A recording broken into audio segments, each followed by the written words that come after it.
শুভ সকাল।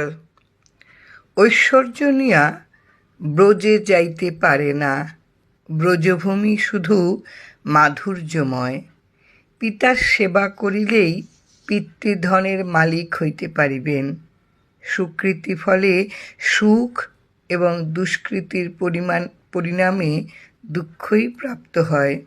স্মরণে থাকিলে দিব্যচক্ষু বিকাশ হইয়া জন্ম মৃত্যুর বন্ধন মুক্ত হয়। যার গুরু বই মনে আর কিছু উদয় হয় না, তিনি শরণাগত জিতেন্দ্রিয়। প্রাণী সর্বেশ্বর সর্বময়, তাহার স্মরণেই যত আনন্দ ও তৃপ্তি। সর্বদা সহিষ্ণুতাকে আশ্রয় করিয়া কেবল গুরু স্মরণ করিবেন। ভগবৎ সেবার অধিকারী হইতে হইলে যন্ত্রণা ভোগ করিতে হয়।